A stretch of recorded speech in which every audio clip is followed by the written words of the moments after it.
और मैं हूं आपके साथ मानवी ठाकुर। शुरुआत करते हैं आज की खास खबरों से। भारत आदिवासी पार्टी के उम्मीदवार मारियानुस दिक्का ने किया नामांकन। देखो देखो कौन आया, बाप आया के लगे नारे। लोहरदगा संसदीय सीट से आज मंगलवार को भारत आदिवासी पार्टी के उम्मीदवार मारियानुस दिक्का ने जिला निर्वाची पदाधिकारी कर्ण सत्यार्थी के समक्ष नामांकन दाखिल किया। समर्थकों के बीच गाजे बाजे के साथ नामांकन हेतु पहुंचे। उन्होंने कहा, इस क्षेत्र में रोजगार, पलायन, स्वास्थ्य, शिक्षा बड़ी समस्या है। अब तक क्षेत्र में पढ़े लिखे नेता की कमी थी। निश्चित रूप से मैं लोगों की समस्याओं को दूर करूंगा और उनके बीच रहूंगा। जनता की डिमांड पर मैं चुनाव में खरा उतरूंगा और मुझे जनता का भरपूर समर्थन प्राप्त है। बहुत दिनों से देख रहा हूं कि लोहरदगा क्षेत्र में विकास नहीं हो रहा है। विकास नहीं होने का कारण है कि हम लोग पॉलिटिकली बहुत कमज़ोर हैं। जब तक हम अच्छे लोग पॉलिटिक्स में नहीं आएंगे तब तक ये पॉलिटिक्स और ये विकास कभी नहीं हो सकता है। इस विकास को आगे बढ़ाने के लिए हमें खुद आगे आना पड़ेगा। और मैं जितने भी धार्मिक संगठन है और पढ़ा समाज है, मानकी मुंडा है और जितने भी समाज के लोग, इन लोगों ने मेरे को प्रेरित किया है कि आप राजनीति में आइए और लोगों की सेवा करने के लिए एक अवसर आपको दे रहे हैं। इस अवसर को देख करके हम सारे मेरे भाई बहनों का सुझाव ले करके हम इस मैदान में उतरे हैं। और मुझे आशा है और मुझे पूर्ण विश्वास है कि हमारे लोग एक साथ आकर, विशेष करके आदिवासी भाई लोग जितने भी हैं वे मुझे सपोर्ट कर रहे हैं। और जितने भी समाज के लोग हैं, मुस्लिम हुआ, हिंदू हुआ, क्रिश्चियन हुआ, जो भी हैं, वे सारे मेरे को सपोर्ट कर रहे हैं और मेरे को प्रेरित किए हैं कि आप समाज की सेवा के लिए आगे आइए। ये समाज की सेवा के लिए ही, और समाज का सेवा करने का मतलब है कि हम अपने लोगों का विकास करें, शिक्षा में, स्वास्थ्य में, कृषि में और खेल कूद में। और विशेष करके यहाँ के जितने भी पलायन होते हैं उसको हमको रोकना पड़ेगा। यहाँ पर कैसे हम विकास लाएंगे, इसको देखते हुए हम जैसे अच्छे लोग राजनीति में जब तक नहीं आएंगे तब तक क्या होगा कि हम इस क्षेत्र का लोहरदगा क्षेत्र का विकास करने नहीं पाएंगे। और हमारे लोग जितने भी हैं ये अभी तक। भाजपा प्रत्याशी समीर उरांव बुधवार को लोहरदगा संसदीय सीट के लिए नामांकन पर्चा भरे। इस नामांकन में गुजरात के मुख्यमंत्री भूपेंद्र भाई पटेल, स्थानीय सांसद सुदर्शन भगत सहित बड़ी संख्या में लोग उपस्थित हुए। भाजपा प्रत्याशी समीर उरांव बुधवार को लोहरदगा संसदीय सीट के लिए नामांकन पर्चा भरे। इस नामांकन में गुजरात के मुख्यमंत्री भूपेंद्र भाई पटेल, स्थानीय सांसद सुदर्शन भगत सहित बड़ी संख्या में लोग उपस्थित हुए। नामांकन का एकत्रीकरण करौंदी स्थित रथ बगीचा से जुलूस के साथ में नामांकन के लिए पहुंचे। लोहरदगा संसदीय सीट के रिटर्निंग ऑफिसर सह गुमला उपायुक्त के समक्ष पर्चा दाखिल किया। इस अवसर पर बड़ी संख्या में भाजपा कार्यकर्ता उपस्थित थे।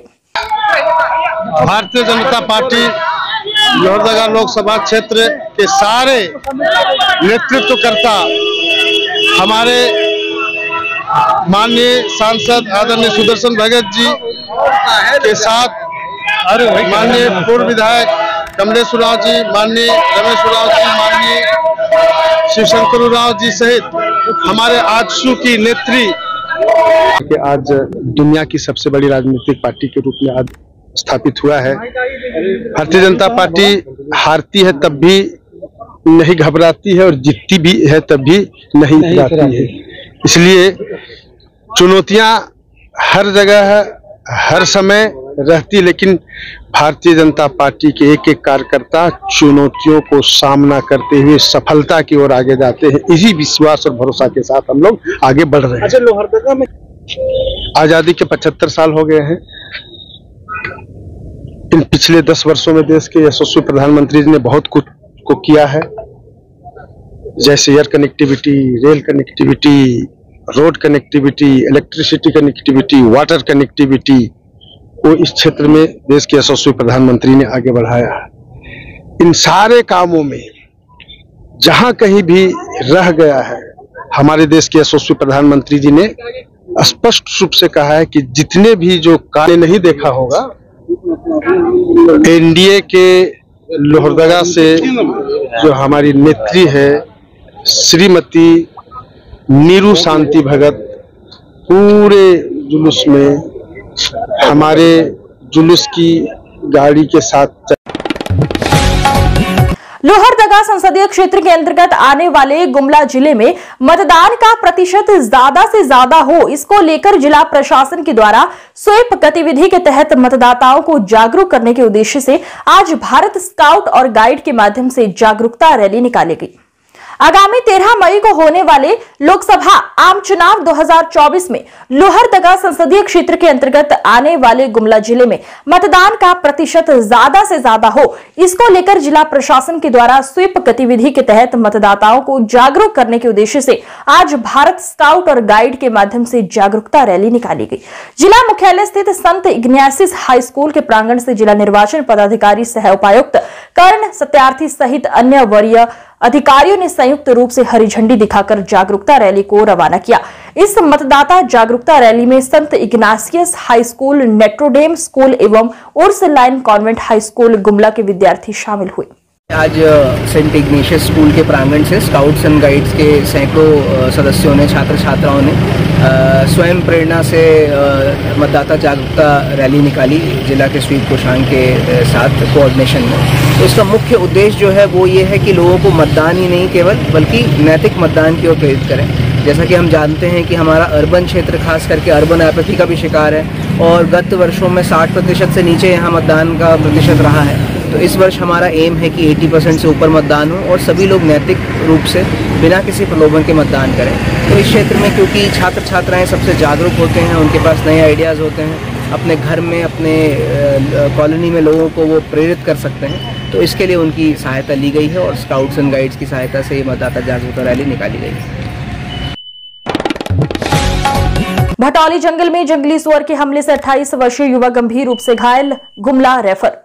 चैनपुर थाना अंतर्गत भटोली जंगल में मंगलवार आधी रात के करीब जंगली सुअर के हमले से रामपुर गांव निवासी 28 वर्षीय युवक स्टीफन खलखो गंभीर रूप से घायल हो गया, जिसे ग्रामीणों की मदद से चैनपुर सामुदायिक स्वास्थ्य केंद्र में भर्ती कराया गया, जहां उसकी गंभीर हालत को देखते हुए प्राथमिक इलाज के उपरांत बेहतर इलाज के लिए गुमला सदर अस्पताल रेफर कर दिया गया। जंगली सुअर के हमले से स्टीफन के चेहरे एवं बाएं पैर में गंभीर चोटें आई हैं। अच्छा, भागा लेकिन बड़का वाला को मारने से मेरे को गिरा, ये मेरे को हपकाने शुरू जोर पड़ा था, उसको भी जो अथी करके फेंके जो कैसे ना हम तो उरी अथी कर देता मेरे को।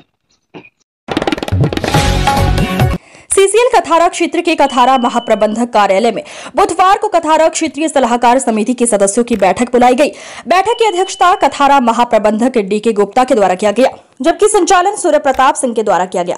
बैठक में मुख्य रूप से उपस्थित कथारा क्षेत्रीय सलाहकार समिति के सदस्यों ने कथारा क्षेत्र के मजदूरों और उनके आवासों से जुड़े कई ज्वलंत मुद्दों को उठाया, जिस दौरान सलाहकार समिति सदस्यों में बालेश्वर गोप ने प्रबंधन का ध्यान आकृष्ट करते हुए कथारा कोलियरी में आउटसोर्सिंग बेंच पर डिपार्टमेंटल मशीन लगाए जाने का मामला प्रकाश में आया, जो नियमों के तहत गलत है। आखिर क्यों ये स्थिति है, इस पर सवाल उठाया गया और विरोध जताया। साथ ही उन्होंने कहा कि गर्मी के मद्देनजर कथारा क्षेत्र के सभी परियोजनाओं तथा जहां भी मजदूर कार्य कर रहे हैं वैसे सभी कार्यस्थलों पर ठंडा जल की समुचित व्यवस्था की जाए और इसका सुझाव दिया गया।